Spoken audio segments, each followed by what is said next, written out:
History facts کے موضوع دوستو السلام علیکم ناظرین گرامی، آبادی اور رقبے کے لحاظ سے دنیا کا سب سے بڑا ملک بھارت، جہاں عام انتخابات کا آغاز ہو چکا ہے۔ ان انتخابات میں دلچسپ بات یہ ہے کہ یہ انتخابات 1.5 ماہ تک جاری رہیں گے اور 7 مختلف مراحل میں ووٹنگ ہوگی، جس میں 90 کروڑ کے لگ بھگ لوگ ووٹ ڈالیں گے۔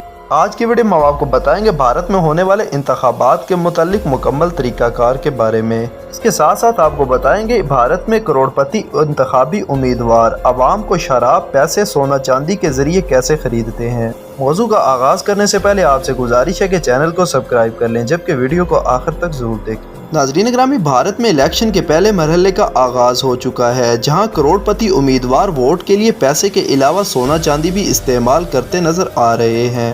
بھارت کی 543 رکنی پارلیمنٹ کے انتخابات کے پہلے مرحلے میں 19 اپریل کو ملک کی 21 ریاستوں کے 102 حلقوں میں ووٹ ڈالے گئے ہیں۔ اس مرحلے میں صرف جنوب کی تمل ناڈو ہی کی ایک بڑی ریاست تھی، جہاں تمام 39 حلقوں میں اسی مرحلے میں پولنگ مکمل کی گئی ہے۔ انڈین پارلیمنٹ کے 102 حلقوں کے 1625 سے زیادہ امیدوار انتخاب لڑ رہے ہیں، جن میں 135 خواتین امیدوار ہیں۔ پارلیمانی انتخابات کے اس مرحلے میں اروناچل پردیش اور سکم کے اسمبلی انتخابات کے لیے بھی ووٹ ڈالے جا رہے ہیں۔ انڈیا کے پارلیمانی انتخابات کے اس پہلے مرحلے میں آسام کی 5 اور بہار کی 4 نشستوں پر، مدھیہ پردیش کی 6، مہاراشٹر کی 5، راجستھان کی 12، بنگال کی 3 اور اتر پردیش ریاست کی 8 نشستوں کے لیے ووٹ ڈالے گئے تھے۔ اتر پردیش میں انڈیا کی پارلیمنٹ کی 80 سیٹیں ہیں۔ ان ریاستوں کے علاوہ شمال مشرق کی چھوٹی ریاستوں کی نشستوں، انڈمان نکوبار جزائر، لکشدیپ اور جموں کشمیر کے ایک حلقے کے لیے بھی ووٹ ڈالے جا رہے ہیں۔ پارلیمنٹ کی 543 نشستوں کے لیے انتخابات 7 مرحلوں میں پورے کیے جائیں گے اور ووٹنگ کا آخری مرحلہ 1 جون کو ہوگا۔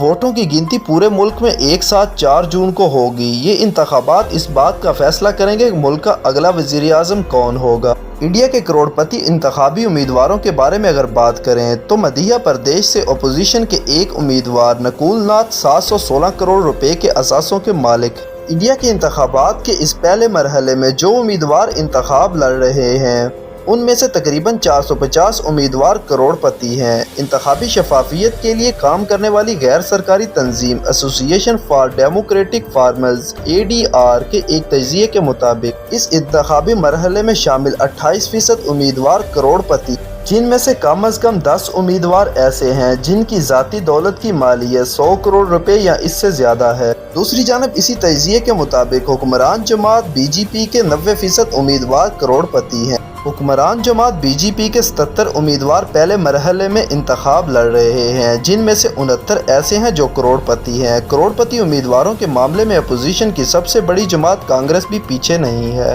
اس کے 56 امیدوار انتخابی میدان میں ہیں، جن میں سے 49 کروڑ پتی۔ مدھیہ پردیش سے اپوزیشن کے ایک امیدوار نکول ناتھ 716 کروڑ روپے کے اثاثوں کے مالک ہیں۔ یہ اس مرحلے میں انتخاب لڑنے والے سب سے امیر امیدوار ہیں۔ لیکن سب سے زیادہ دلچسپ صورتحال تمل ناڈو کی ہے۔ وہاں کے حکمران جماعت DMK اور اپوزیشن MIDMK، جن کے 96% امیدوار کروڑ پتی ہیں۔ بھارت میں ہونے والے انتخابات کے ساتھ شراب، سونے اور چاندی کے استعمال کو جوڑا جاتا ہے۔ اس کے بارے میں کیا حقائق ہیں؟ ان کے بارے میں اگر آپ کو بتائیں تو انڈیا کے الیکشن کمیشن نے پارلیمنٹ کا انتخاب لڑنے کے لیے ایک امیدوار کو انتخابی مہم کے اخراجات کی حد تقریباً 1 کروڑ روپے مقرر کی ہے، لیکن ADR کے مطابق انتخابات اب انتہائی مہنگا عمل بن چکا ہے اور امیدوار مختلف طریقوں سے مقرر حد سے کہیں زیادہ رقم انتخابی مہم پر صرف کرتے ہیں۔ انڈیا میں کاغذات نامزدگی جمع کرواتے وقت امیدوار کو اپنی زمین، جائیداد، سٹاکس، بینکوں میں جمع رقم اور زیورات وغیرہ کی مالیت تفصیلات کے ساتھ ڈکلیئر کرنی پڑتی ہے۔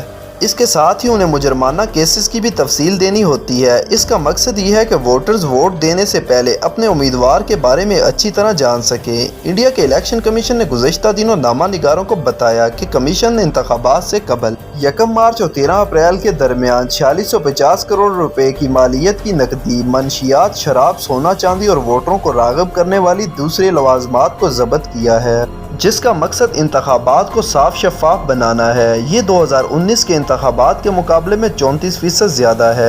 اگر آپ کو بتائیں کہ بھارت کے انتخابات میں اہم ریاستیں کون سی ہیں تو BJP کے رہنما اور ملک کے وزیر اعظم نریندر مودی تیسری مدت کے لیے BJP کے انتخابی مہم کی قیادت کر رہے ہیں۔